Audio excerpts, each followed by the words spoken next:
morning, good afternoon, good evening mga katropa. Panibagong araw, panibagong video at panibagong vlog na naman tayo mga katropa. At siguro naman mga katropa may idea kayo kung ano yung iluluto natin ngayon, day off natin mga katropa. At happy Monday pala sa atin mga katropa. At syempre keep safe po sa atin mga katropa. At ito nga mga katropa, pinakita ko na nga yung ating ilulutong sinigang na liempo mga katropa. At ito na nga, hiniwa-hiwa ko na nga yung ating siling green at syempre yung ating okra dyan mga katropa. At syempre tayo na ngayon yung magluluto at syempre wala si mami katropa at nag-ibang bansa na ngayon mga katropa. At siguro naman mga katropa napanood nyo yung ating vlog mga katropa. At yan yung ating gulay ngayon mga katropa. Magluluto tayo ng sinigang na liempo na walang kangkong mga katropa, dahil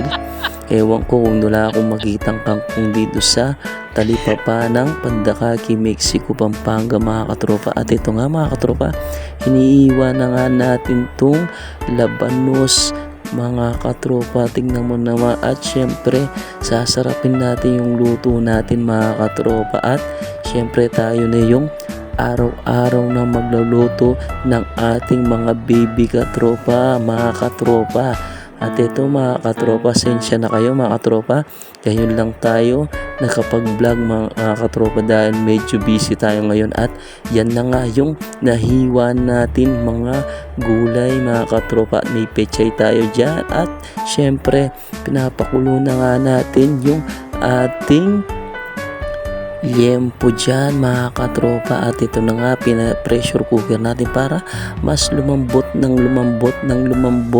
yung ating baboy mga katropa.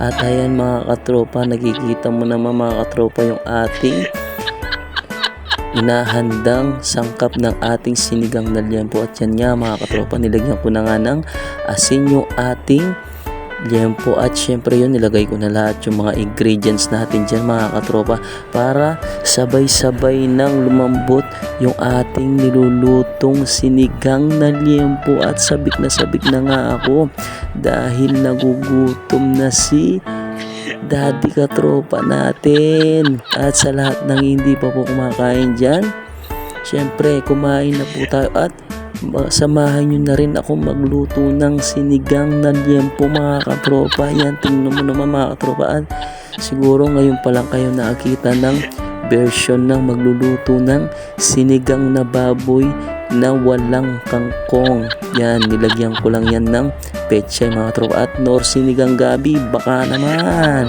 At ayan na nga mga katropa, kumukulo na nga yung ating nilulutong sinigang na liempo. Yan, tingnan mo na mga katropa, gustong gusto ko kasi na malambot yung ating liempong baboy. At nilagay ko na nga yung pechay dyan mga katropa para sabay-sabay nang maluto mga katropa, dahil kanina pa ako nagugutom mga katropa. At tingnan mo naman mga katropa, oh, meron pang siling pula yan mga katropa. Syempre alam mo naman mga katropa na gustong gusto ko talaga na may siling pula at pampagana mga katropa.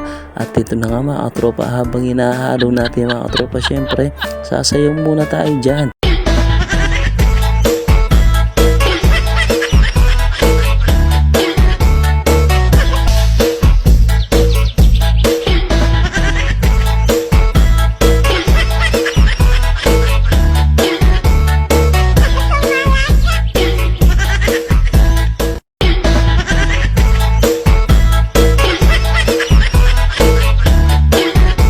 At syempre ito na mga katropa, kumukulo na ng kumukulo yung ating nilulutong sinigang na liempo. At syempre titikman na natin yung mga katropa. Ay, solid na solid. At syempre gutom na tayo mga katropa, kaya nang inintay pa natin kainan na. At ito na nga mga katropa, meron na nga tayong sausawan na may sili at ito ready na. At syempre bago tayo kumain, mag-pray muna po tayo at magpasalamat sa ating Panginoon Diyos mga katropa.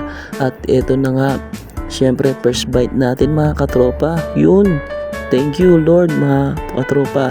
At ito nga mga katropa, hanggang dito na lang. Maraming salamat po. Thanks for watching it kayo and God bless. Bye!